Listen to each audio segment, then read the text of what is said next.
I'm happy to have you joining us here today on this episode of Parenting Trailblazers. And we are talking through my book, Parenting Trailblazers, Enriching Africa's Young Stars for Life. A lot of the things that we talk about in the book are universal principles of parenting, from research, from experiences that we have gotten through, but also carefully contextualized for the needs of Africa today and the coming future.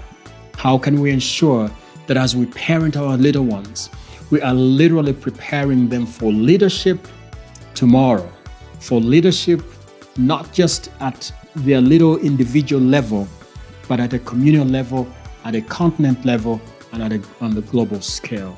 And there's so many things we talked about. Last time, we concluded quickly in chapter one aspect of chapter 1 that was emphasizing nurturing a child's heart. Today, the second aspect that I think is very critical in Parenting Trailblazers for Africa is under the theme, love them, like them, and cherish them. Love them, like them, and cherish them. How many of us have grown up in places and homes where it seems as if we were really never liked? We were really never liked, not by foreigners, but by our parents. They knew we were their children, but they never enjoyed us. It was always toughness and harshness. Everything we were doing all the time was wrong. We were always being caught doing wrong. There was no enjoyment of us when we were with our parents and stuff like that. Many of you can relate with that.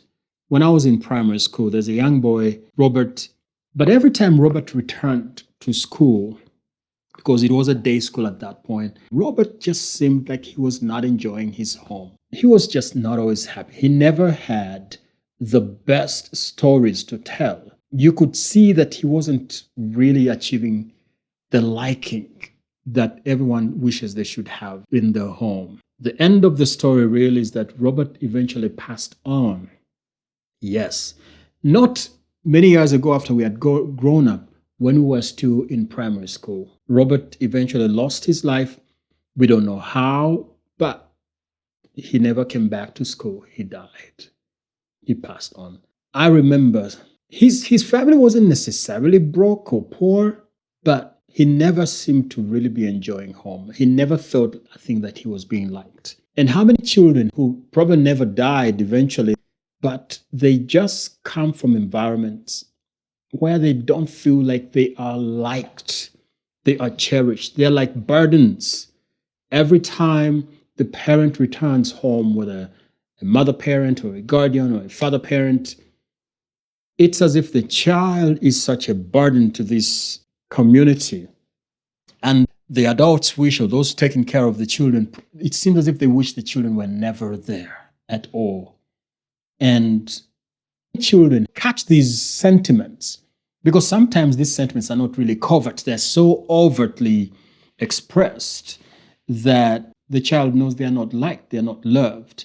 And I spend a significant amount of time in the introductory chapter to say that if we don't show children that they are liked and cherished, I also use the word loved, everything we're doing really is just not going to work, because ultimately it is a sense of being loved and liked and enjoyed that keeps people into the community, with the community, loving the community and serving the community.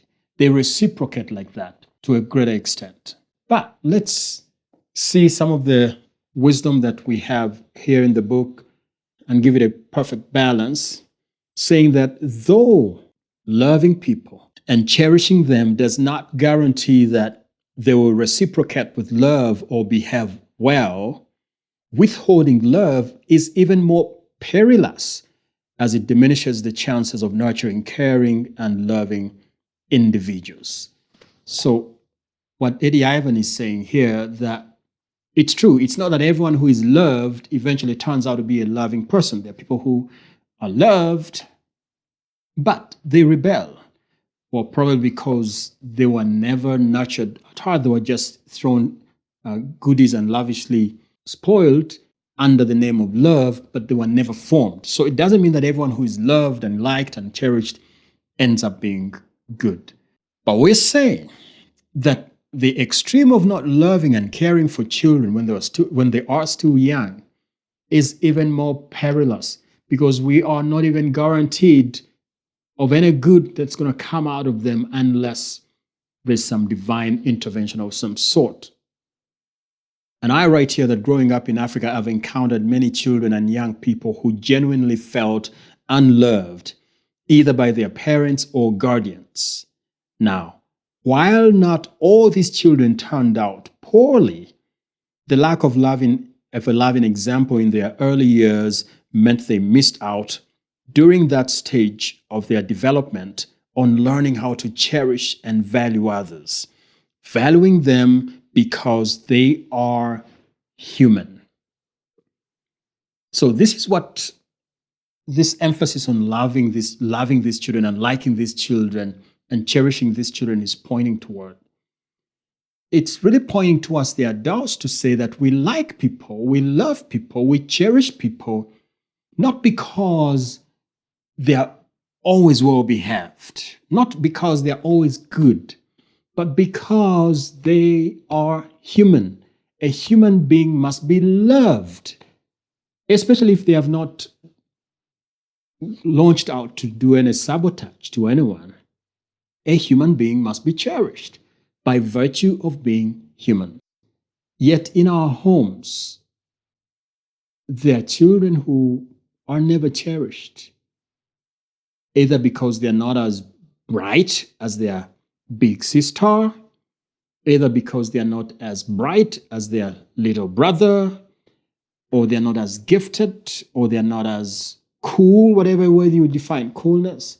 And so this other child figures that, these guys don't really like me here a lot. They will not throw me out because they are my guardians, but they're not really enjoying me. Human beings crave love. They crave affection and the feeling of being cherished by those they hold dear. However, our African way of parenting, despite a deep care for children, often doesn't outwardly express this love and affection. Many of our parents are hard. Many of our parents are hard. They talk hard. They speak hard. They don't smile. They genuinely so are overwhelmed by the real pressure to keep this family going and these children provided for. And that pressure is too much pressure for them. And so they never are left with any desire or ounce for a smile, for enjoying the children, for liking the children. It's understandable that the pressures of life really take a toll on us adults. But by not liking the children who did not ask for permission to be brought here is really being uncaring, even though you bring in all the money eventually and they go to school. So I think why we're having this interaction now is to say, how can we strike a balance between the real challenges of providing for these children, the real challenges of your boss giving you a hard time at your place of work because of unmet KPIs and goals and targets, and literally coming back home and loving the child? How do we balance between dealing with a loan situation that has not yet been settled and you're not sure where you're going to get the returns to actually service the loan, especially because the business that you got the loan for is falling apart, and yet you have to come back home and show that you like these people and you love them. So it's not as easy as it is. And I think all of us have to acknowledge that place. Not everyone amongst us has a lot of wealth where they are always smiling, they are not indebted in any way. No, many of us live real life that emotionally takes a toll on us. as we try to provide for the children, as we try to create a good life for the children. And what happens? We get all serious about life, and the children never understand why this adult is very serious. And sometimes we get really uncaring and unloving and unliking of the children. Yet naturally, human beings want to be loved. They all crave love. Many adults caring for young people in typical African settings tend to be less tender and more stringent, leading to relationships that are often lacking in warmth and respect.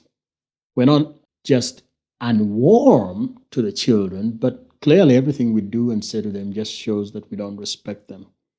The results seen in past and contemporary generations include individuals who can be rude and unkind, likely due to the absence of a good example of love in their own upbringing. It seems as if many are repaying the continent for the love they never received. And I think that's what we are having today in Africa. It seems as if that's what we've really suffered from. Our parents were raised by extremely tough parents. We too could have been as tough as our parents were, but it's probably just because we know better now, and probably because the laws of the land don't always make it possible for us to be hard with the children. For some others, maybe because of the spiritual nourishment that has transformed your heart to realize that, hey, you have to exude joy and like the children and care for the children that God has given you. But otherwise, left to ourselves, we all love to behave and conduct ourselves too seriously around the children. And incrementally, these children feel that we don't care. We don't really like them. We don't cherish them. Now, when we talk about loving, of course, we're not talking about condoning wrong. You know, some people regard loving children as let them be permissive, let them do whatever they want to do. That's not what we're talking about. When we talk about liking children, we don't mean being friendly all the time with them, because again, a parent can only be a friend to a child to a certain degree. We shall talk about that. I'm not saying you don't become friends with the children. You should. I am friends with my children, but that the friendship has got to have limits where when it's time for correction, you actually correct. Because love is about protecting children. It's about protecting them from harm. It's about nurturing their hearts so they are peaceful and emotionally sound and secure and feel a sense of attachment to the community. Every time we only think that loving children is letting them be whatever they want to be, do whatever they want to do, we are not protecting them from harm. And so in reality, we are not loving them. We are not loving them. So that parent who thinks, oh, I love my child so much, I'm going to give them everything my parents never gave me. My parents were always harsh on me. My parents never listened to me. My parents never gave me toys. And now I'm going to overcompensate.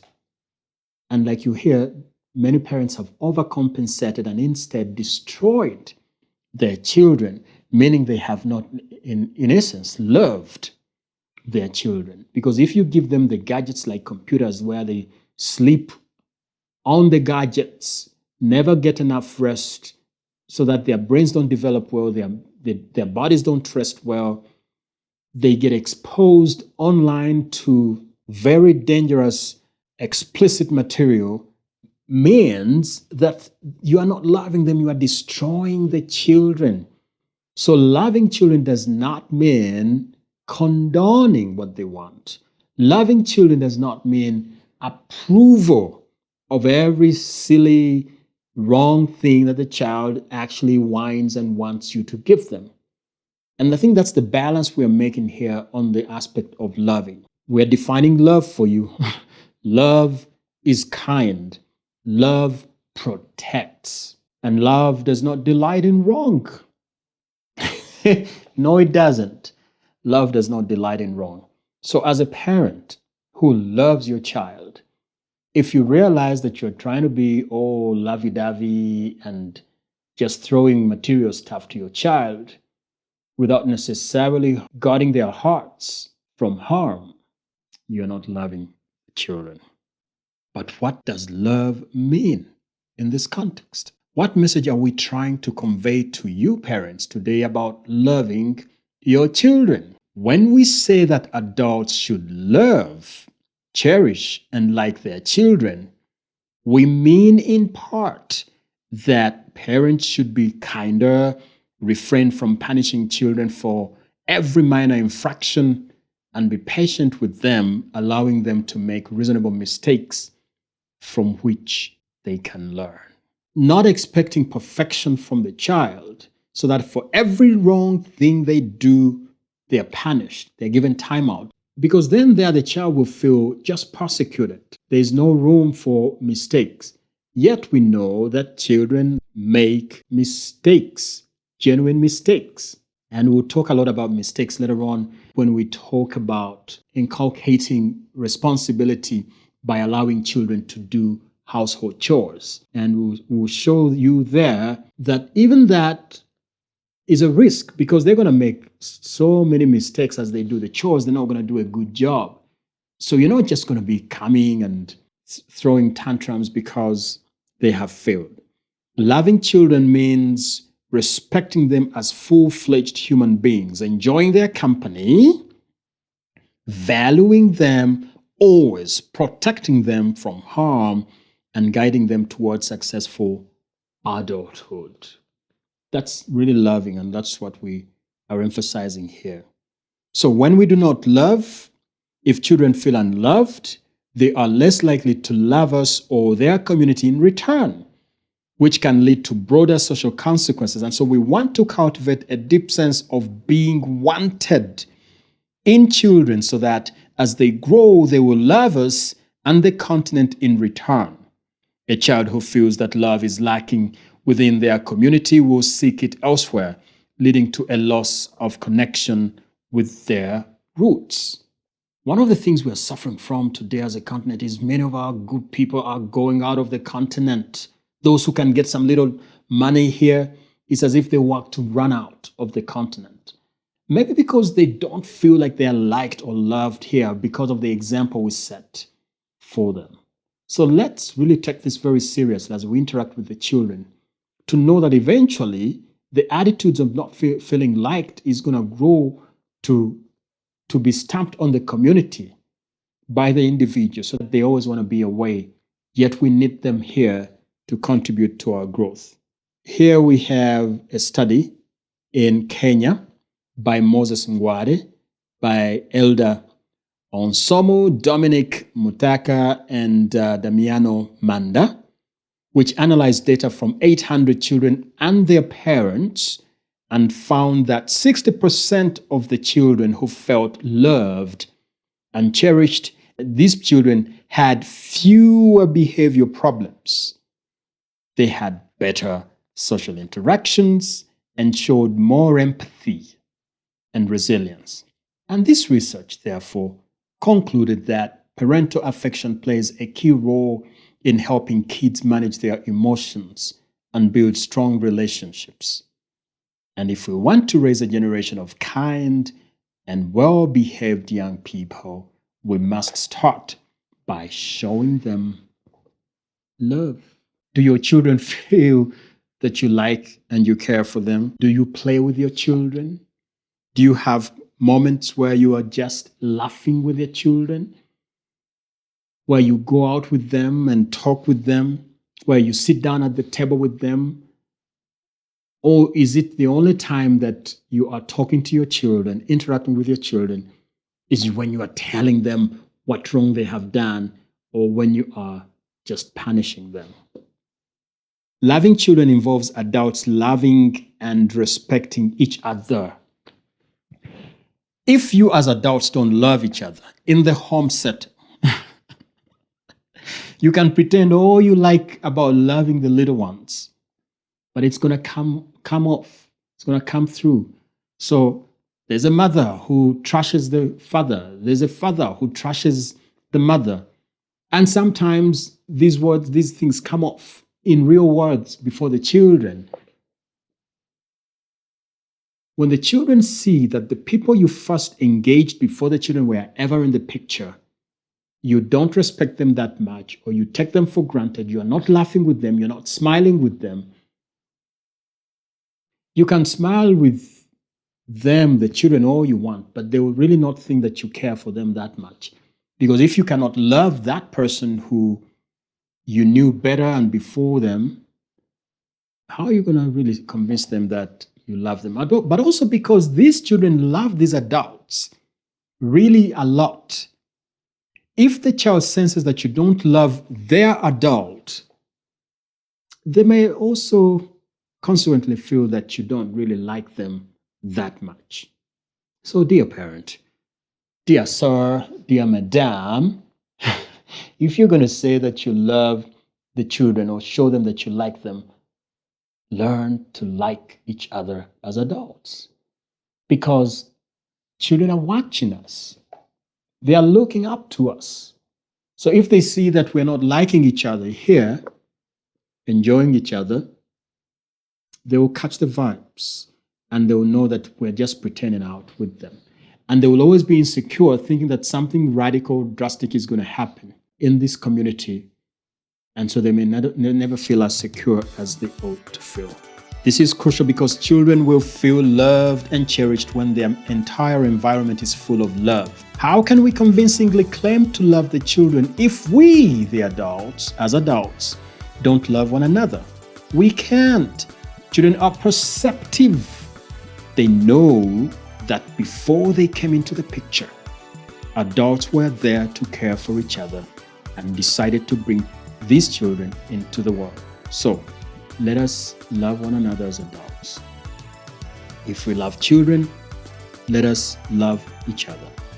If we care for children, let us be patient with them and like them.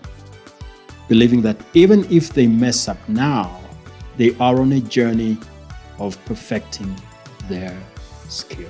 I've got some questions I prepared here for you. How can we as African parents begin to show love and affection more openly, ensuring that our children feel cherished and valued in ways that go beyond providing basic needs? Do your children feel you like them, you love them?